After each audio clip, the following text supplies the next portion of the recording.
Guys, তোমরা সবাই কেমন আছো? আশা করি তোমরা অনেক ভালো আছো আর আমরাও অনেক ভালো আছি। তো চলে এসেছি নতুন সন্ধ্যায় নতুন একটা ধামাকাদার গাইস ভিডিও নিয়ে। থাম্বনেল দেখে তোমরা বুঝতে পেরেছো কার ভিডিও হতে চলছে আজকে। একদম। আরে কার ভিডিও হতে চলেছে সেটা তো মোস্ট ইম্পর্টেন্ট, কারণ যে পার্সনটাকে তোমরা ভীষণ পছন্দ করো, তোমাদের মনের মতন একটা মানুষ যাকে আমরা বলি, মানে আমরা কিছু বলি না, তোমরাই বলো। একদম, তাকে খুব ভালোবাসো, খুব শ্রদ্ধা করো, মানে তার কথা শুনতে তোমরা ভীষণই পছন্দ করো, মানে এক কথায় সে অনবরত, এর উপরে কিছু হয় না। তো যারা যারা এখনো পর্যন্ত চ্যানেলটাকে সাবস্ক্রাইব করোনি, প্লিজ গাইস সাবস্ক্রাইব করে দাও। যারা সাবস্ক্রাইব করেছো তাদেরকে সত্যি গাইস মন থেকে বলছি গাইস অসংখ্য ধন্যবাদ। তো তোমরা সবাই জানো কিছুদিন আগে কিন্তু আমাদের সেই খুশির মুহূর্ত আমরা মানে কাটিয়ে কোনো রকমে আজকে এখানে বসে চলে এসেছি। তো সেই খুশির মুহূর্তের সময় কি হয়, তার আগে কি হয়, সেটা তারপরে কি হয় সেটা সম্পূর্ণ একটা উপরে আমরা একটা ভিডিও নিয়ে গেছি, চলে এসেছি। কি ঘটে ঈদ অ্যাকচুয়ালি, তো সেই নিয়ে কিন্তু আজকের ভিডিওটা অবশ্যই। আর গাইস সিদ্দিক হুজুরের গাইস ভিডিও তোমরা এতটা ভালোবাসো তার জন্য তোমাদেরকে অসংখ্য ধন্যবাদ। তোমরা আমাদেরকে কমেন্ট করো, রেগুলারলি কমেন্ট করো, বুঝতে পারছো কোন চ্যানেলে কমেন্ট করো। তো আমরা সেখানে বলাই আছে গাইস যে আমাদের এই চ্যানেলে সিদ্দিক হুজুরের নতুন ওয়াজ নিয়ে গাইস চলে আসবো। তো ফাইনালি গাইস আজকে নতুন একটা সিদ্দিক হুজুরের ওয়াজ নিয়ে গাইস আমরা চলে আসলাম। যে ভিডিওটাতে কিন্তু খুবই সুন্দর হতে চলেছে গাইস। তোমরা যতক্ষণ না দেখবে ততক্ষণ তো বুঝতে পারবে না, আমাদের কথার উপর ডিপেন্ড করে কতটাই না বুঝবে, কিন্তু যখন ভিডিওটা দেখবে তখন তোমরা ভাববে যে না ওরা কথাগুলো ঠিকঠাকই বলেছে। অবশ্যই। তো চলো গাইস বেশি কথা না বলে গাইস আজকে টাইটেলটা আগে দেখে নেওয়া যাক। তো বলছি, ঈদের দিন সন্তান বাবা মার কবরের সামনে কান্নার করুণ ঘটনা, মানে এরকম ঘটনা মানে আমি বলবো যে মানে কারো জীবনে না আসুক, কারো জীবনে না আসুক এরকম কোনো ঘটনা। তোমাদেরকে বললাম যে আমাদের খুশির মুহূর্তে প্রতিটা ফ্যামিলির ঘটনা তোমরা জানোই, যারা ধনী আছে তারা ভীষণ মজা করতে পারে, যারা গরিব তারা হয়তো অত মজা করতে পারে না। তো যাই হোক, এই নিয়ে আমাদের ভিডিও। তো চলো পুরো ভিডিওটা আমরা দেখবো, আর আমাদের মেইন ভিডিওগুলো ডেসক্রিপশনে চলে আসবে, প্লিজ গাইস তোমরা চেক আউট করে নাও। চলো গাইস বেশি কথা না বলে আজকের ভিডিওটি শুরু করা যাক। ঈদের নামাজ পড়ে একটা যুবক কবরের কিনারায় দাঁড়াইয়া কান্না করে। এরে যুবক কেন কাঁদো? বলে গত ঈদের নামাজে যখন আমি রওনা দিলাম, ঈদের নামাজে যাইতে পোশাকটা পরিয়া ঘর থেকে বের হওয়ার সময় আমার মায়ের কাছে দাঁড়াইল। আমার মা আমার মাথায় হাত দিয়া কলিজা ভরে দোয়া করে দিলেন। আমার বাবারে হাতটা ধইরা সাথে নিয়ে ঈদের নামাজ এক জায়গায় দাঁড়াইয়া আদায় করেছে। আজ যখন আমি ঈদের নামাজের জন্য ঘর থেকে বের হইতেছিলাম, আমি হঠাৎ করিয়া মায়ের দোয়ার কথা মনে পড়ে মায়ের বিছানার দিকে নজর পড়ে গেল। তাকায় দেখি বিছানা খালি, আমার মা বিছানায় নাই। নামাজের মুসল্লায় দাঁড়াইয়া দেখি আমার ডান পাশে আমার বাবাই কই? আমার বাবাই তো আমার পাশে আজকে দাঁড়াইলো না। কই আমি আজ এতিমের মতো হয়ে গেলাম, কে আমার একটু মাথায় হাত দিয়ে দোয়া দিবে রে যুবক? ও যুবকেরা, ওই মা বাবার দোয়া ছাড়া তুমি পরীক্ষায় ভালো নাম্বার পাও নাই। ওই মা বাবার চোখের পানি আর দোয়া ছাড়া আমি হাফিজুর রহমান চেয়ারে বসতে পারি নাই। ওই মা বাবার চোখের পানি আর দোয়া ছাড়া তুমি মাওলানা মুফতি হইতে পারো না রে যুবক। ওই মা বাবার দোয়া ছাড়া তুমি টাকার মালিক, বাড়ি গাড়ির মালিক, সম্মানের চেয়ারের মালিক হতে পারো নাই। ওই মায়ের কথা মনে যদি থাকে যুবক, ওই মায়ের কথা বলিয়া কে কাঁদাইছো? পায়ে হাত রেখে বলি, যা যদি মা বেঁচে থাকে পাও ধরিয়া ক্ষমা নাও, কারণ মায়ের চোখের পানি ছাড়া তুমি আজকে টাকার মালিক হতে পারো নাই। ওই মাকে ধমক দিয়া কত চোখের পানি ফালাইছো রে সন্তান। ওই মা তোরে যদি দোয়া না করে তোর জন্য জাহান্নাম হারাম হয়ে যাবে। ওই বাবারে ভুলিয়া কেমনে আরামে ঘুমাও? ওই মাকে ভুলিয়া কেমনে আরামে ঘুমাও?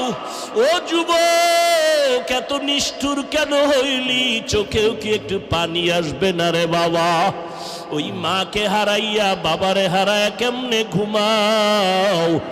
এক ফোঁটা চোখের পানি ছেড়ে দিয়া দোয়া কর। ওই বাবাই কবরের থেকে দোয়ার অপেক্ষায় তাকাইয়াছে। ওই বাবার চেহারাটাও কি মনে পড়ে না রে সন্তান? ওই মায়ের চেহারাটাও কি মনে পড়ে না রে সন্তান? এত নিষ্ঠুর কেন হইলি রে বাবা? ওই মা বাবার চেহারাও কি মনে পড়ে না? অন্তরে কি একটু মায়া আসবে না রে বাবা? আল্লাহর নবী সাহাবী ওমরের সামনে দাঁড়ায় বান্দা কান্না করে আর বলেন, খলিফাতুল মুসলিমিন, আমি যুদ্ধের ময়দানে যাব না। আমার স্ত্রী আমাকে সান্ত্বনা দিয়া বলে, স্বামী তুমি যুদ্ধের ময়দানে যাও, আল্লাহ তাআলা আমাকে হেফাজত করবে। হেফাজতের মালিক আমার আল্লাহ, আর কেউ হেফাজত করতে পারবে না। ও পর্দার আড়ালের আম্মা জান, দুনিয়ার থেকে একদিন চলিয়া যাবেন, 5টা সাদা কাফনের প্যাকেট হয়ে যাবে। দুনিয়ার কোন মহিলারাও 2 দিন কথা বলবে, আর খবর নিবে না। কিন্তু পায়ে হাত রেখে বলে যায়, রে মা, ভালো কোরআনওয়ালা একটা সন্তান যদি দুনিয়াতে রেখে যাও রে মা, ওই সন্তানকে দেখে দেখে দুনিয়াওয়ালারা দোয়া করবে। ও যুবক, স্কুলে পড়ো, কলেজে পড়ো, আলহামদুলিল্লাহ বাধা নাই, তবে মা বাবার দোয়া নাও, ওই মায়ের আদর্শ নিয়ে চলো। এরে আম্মা জান, এই দুনিয়াতে ভালো ভালো সন্তান হওয়ার পেছনে মায়ের অবদান, মায়ের আদর্শ। এরে আম্মা জানেরা, ও আব্বা জানেরা, কলিজা ভরিয়া দোয়া করিয়া সন্তানকে ডাক্তার বানাবেন, তবে বেয়াদব বানাবেন না। সন্তানটাকে ইঞ্জিনিয়ার বানাবেন, তবে অনুরোধ বেয়াদব বানাবেন না। সন্তানটাকে আপনি একজন প্রফেসর বানাবেন, তবে অনুরোধ বেয়াদব বানাবেন না। আপনাদের আদর্শ দিয়া সন্তানকে মানুষ বানাইয়া যাবেন, আল্লাহর কোরআনটা সিনায় ঢুকাইয়া দিয়া যাবেন রে মা বাবারা। সন্তান যদি ডাক্তার হয় আর কোরআন পড়নেওয়ালা হয়, আপনাদের জন্য কলিজা ভরে কবরের কিনারায় কোরআন পড়ে দোয়া করবে, এলাকার মুরব্বীরা দোয়া করবে। মা দুনিয়ার থেকে মরিয়া গেল, একটা ভালো সন্তান রাখিয়া গেছে, ওই সন্তানের ব্যবহারে আলেমরা খুশি হবে, মুরব্বীরা খুশি হইয়া দোয়া করবে। শুধু সন্তান দোয়া পাবে না, আপনার ভালো সন্তানের কারণে আপনি মাও কবরে বসে বসে দোয়া পাইতে থাকবেন রে আম্মা জান। আল্লাহর বান্দি দোয়া করে দিল স্বামীর জন্য। স্বামী বলে, ও খলিফাতুল মুসলিমিন, আমি আমার স্ত্রীর সান্ত্বনার বাণী পাইয়া আমি যুদ্ধে যাওয়ার জন্য রেডি হয়ে গেলাম। যুদ্ধের প্রস্তুতি নিয়ে যখন বের হব, ঠিক এমন সময় আমার স্ত্রী আমাকে আবার একটা পরামর্শ দিল, ও স্বামী আমার, তুমি আমাকে ঘরে একা রেখে যাইতেছো, 2 রাকাত নামাজটা পড়িয়া দোয়া করিয়া যাও, আমার গর্ভে একটা বাচ্চা আছে, আল্লাহর কাছে দোয়া করো হেফাজতের জন্য। খলিফাতুল মুসলিমিন ওমর, আমার স্ত্রী আমাকে পরামর্শ দেওয়া মাত্র আমি সুন্দর করিয়া ওযু বানাইয়া নামাজের মুসাল্লায় দাঁড়াইয়া নামাজ 2 রাকাত পড়িয়া মালিকের দরবারে হাত উঠাইয়া কান্না করে বললাম, ও আল্লাহ, আমার স্ত্রীর গর্ভে বাচ্চা, তুমি হেফাজত করিও, আমার স্ত্রীর বাচ্চাটারে তুমি হেফাজত করিও রে আল্লাহ। আমি তোমার রাস্তায় বের হয়ে গেলাম। দোয়াটা করিয়া যখন বের হয়ে গেলাম, আমার স্ত্রী দরজা বন্ধ করে দিল। আমি যুদ্ধের ময়দানে চললাম। আমার বাড়িতে পাহারাদার কেউ নাই, তবে একটু পার্শ্বে একটা ঘর আছে, আমার চাচাতো ভাইয়ের ঘর। আমি যুদ্ধ পরিচালনা করিয়া শাহাদাতের তামান্না নিয়ে গাজী হইয়া বাড়িতে রওয়ানা। দীর্ঘদিন যুদ্ধ চলার পরে বাড়ির দরজায় যখন ঢুকতেছি, কেমন যেন আমার শরীরের মধ্যে একটা কম্পন শুরু হয়ে গেল। আমার শরীর কেমন যেন বরফের মতো ঠান্ডা হয়ে গেল। ভাবতে পারলাম ঘরের মধ্যে কি না জানি ঘটনা হইতেছে। আমি আস্তে আস্তে কদম বাড়াইয়া ঘরের মধ্যে যখন ঢুকতে শুরু করলাম, বাড়ির আঙ্গিনা পাড়াইয়া ঘরের দরওয়াজায় গিয়া দাঁড়াইয়া দেখি আমার ঘরের দরওয়াজা বাহিরে তালা লাগানো, আমি বারবার সালাম দিলাম, ঘরওয়ালারা দরজা খুলো, আসসালামু আলাইকুম ইয়া আহলাল বাইত, ও ঘরওয়ালারা তোমাদের উপরে সালাম, কিন্তু ভেতর থেকে কোনো আওয়াজ নাই। এই আমি যখন চিৎকার দিলাম কেউ কি ঘরে নাই, হঠাৎ করে দেখি আমার চাচতো ভাই ঘর থেকে বের হয়ে গেল। আমার চাচতো ভাই আসতে না আসতে দেখি চাচতো ভাইয়ের চোখের কোঠায় পানি দেখা যায়। আমার চাচতো ভাইকে বললাম, কই আমার বিবি কই, তুই কেন কাঁদো? আমার চাচতো ভাই বলে, ভাইজান তোমার স্ত্রী তুমি যাওয়ার পর হঠাৎ করে অসুস্থ হয়ে মারা গেল। তাই নাকি? বলে হ্যাঁ, আমরা সাথে সাথে দাফন কাফনের ব্যবস্থা করেছি, ঘরের মধ্যে তালা লাগায় দিলাম। এরপরে কি হালাত? বলে এরপরে আর কোনো আওয়াজ নাই। এবার আল্লাহর বান্দা বলে, খলিফাতুল মুসলিমিন আমি নিজেরে কন্ট্রোল করতে পারতেছি না। সন্ধ্যা ঘনিয়ে আসলো, আমি বললাম, এ ভাই চল আমার স্ত্রীর কবরটা কোথায় দেখব। আমি আমার চাচতো ভাইকে সাথে নিয়ে কবর দেখার জন্য যখন আমি হাঁটতেছি, বাড়ির পেছনে বাঁশবাগান, যখন আমি কবরের দিকে রাতের অন্ধকারে ঢুকতেছি সন্ধ্যার পরে, হঠাৎ যত আগাই ততই দেখি আলো। বাগানের ভিতরে এত সুন্দর আলো জ্বলতেছে, কিসের বাতি? ভাইটাকে জিগাইলাম, কোনো বাতি লাগাইছো? কয় খোদার কসম কোনো বাতি লাগাই নেই। ও আল্লাহর বান্দারা ভালো করে শুনো, এমন সন্তানের মা বাবা হইয়া কি লাভ হবে? যেই মা বাবারে সন্তান সালাম দিবে না, এমন সন্তানের মা বাবা হইয়া কি লাভ হবে? যেই সন্তান মা বাবার খেদমত করবে না, এমন মা বাবার সন্তান দুনিয়াতে রেখে কি লাভ হবে রে মা ও বাবাজিরা? যেই সন্তান তোমার ইজ্জত নষ্ট করবে, মায়ের ইজ্জত নষ্ট করবে রে বাবা। এবার আল্লাহর বান্দা বলে, আমি যত কবরের দিকে আগাই দেখি কবরের উপরে আলো জ্বলতেছে। আলোটা দেখতেছি ডাইরেক্ট উপর দিকে গিয়া পুরা আসমানটা আলোকিত হয়ে গেল। আমি হঠাৎ কবরের কিনারায় গিয়া দাঁড়াইয়া দেখি কবরের ঠিক মধ্যখান থেকে একটা বাতি জ্বলতেছে, কিন্তু বাতিটার কোনো আকৃতিও খুঁজে পাই না, শুধু আলোই দেখতেছি। এবার চাচতো ভাইকে বললাম, এখানে আলো আসলো কোথা থেকে? বলে জানি না। যেদিন আমরা দাফন করিয়া গেলাম এর কয়েকদিন পর থেকেই দেখি কবর থেকে আলো জ্বলতেছে। এবার আমি চিন্তা করলাম আলোটা কেন জ্বলে, আমি কবরটার মাটি উঠাইয়া ভেতরে দেখব। আমার চাচতো ভাইটাকে বললাম, রে ভাই কবর খনন করার হাতিয়ার যন্ত্র নিয়ে আসো, আমি কবরটা খনন করে দেখব।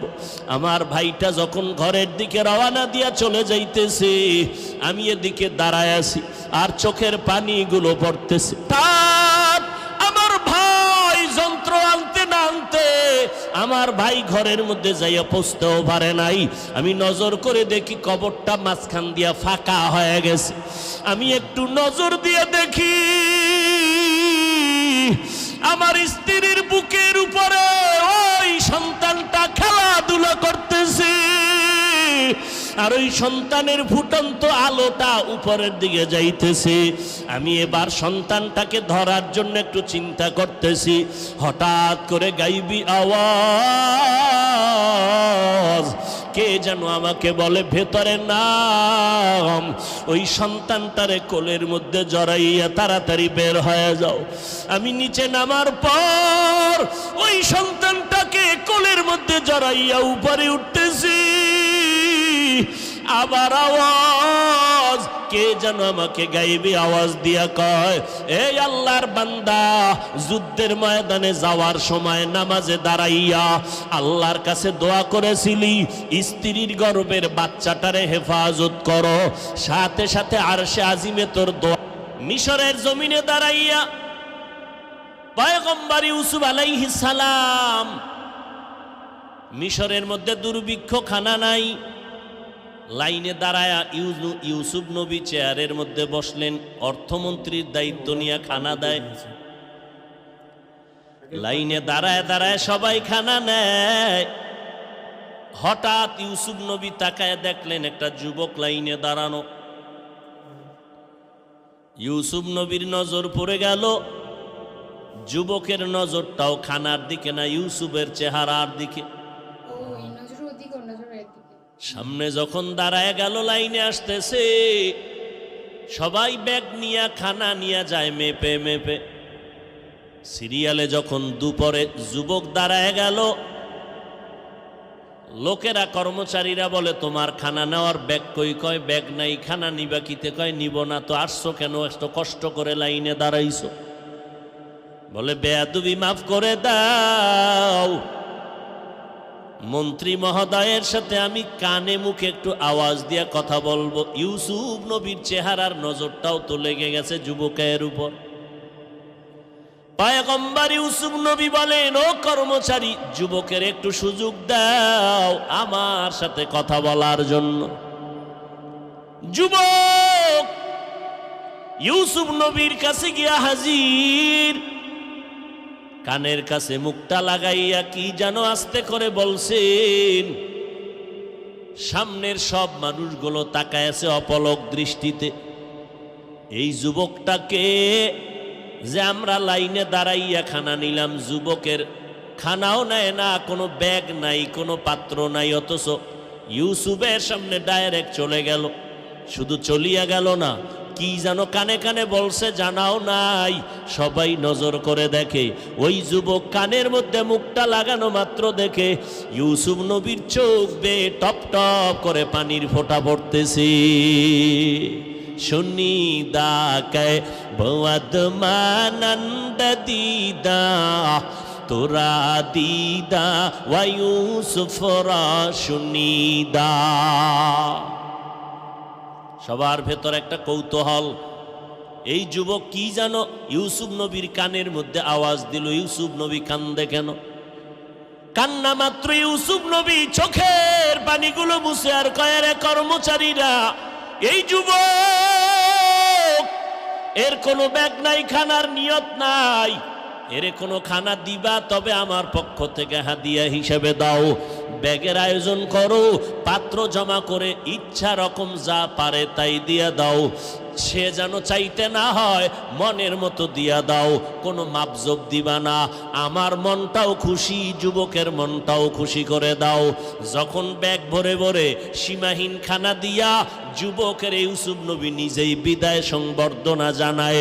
সব মানুষের অন্তরে প্রশ্ন, আমরা লাইনে দাঁড়াইয়া দীর্ঘ সময় কষ্ট করেছি, আমাদের মেপে মেপে খানা দিল, অথচ এই যুবকটা কোন যুবক যে কানের সাথে মুখ লাগাইয়া কথা বলা মাত্র ইউসুফ কান্না করলো, আবার নিজের থেকে খানা বেশি বেশি দিয়ে দিল। জানতে তো পারলাম না একজন নবী হইয়া বেইনসাফি কেন করলেন, বুঝে আসে না।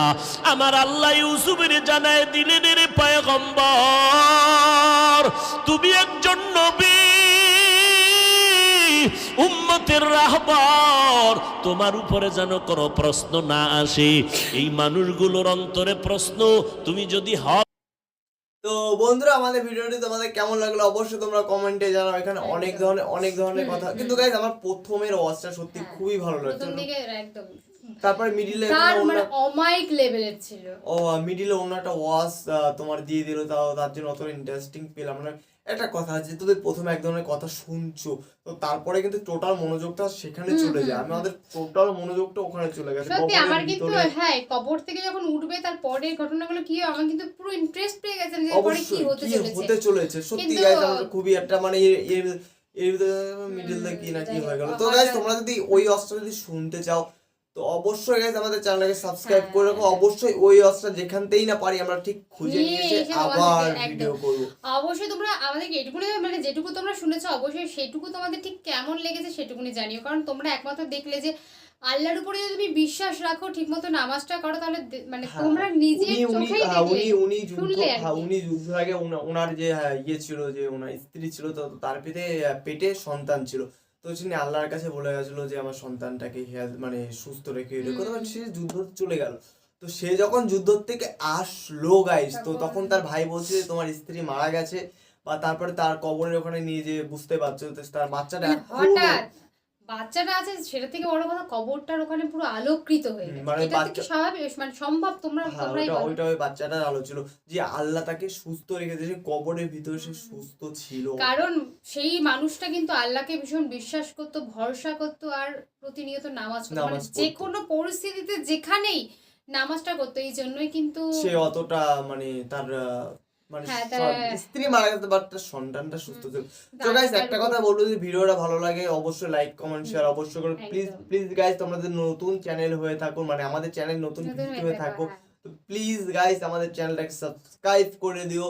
আর প্রথম ওয়াচটুকু তোমাদের কেমন লেগেছে তার উপরে ডিপেন্ড করে, মানে তোমাদের ওই কমেন্টের উপর ডিপেন্ড করে কিন্তু আমরা তাহলে ওই ভিডিওটা অবশ্যই খুঁজবো, প্লাস তোমাদের জন্য আনবো। কিন্তু তার জন্য তোমাদেরকে একটা কাজই করতে হবে, সেটা হচ্ছে কমেন্ট করতে হবে, প্রচুর প্রচুর প্রচুর কমেন্ট করতে হবে যে প্রথম ভিডিওটা আমাদের এরকম লেগেছে। তো চলো গাইস নেক্সট ধামাকাদার গাইস ভিডিওতে তোমার সাথে আবার দেখাবো। আজকের মতন এখানেই টাটা।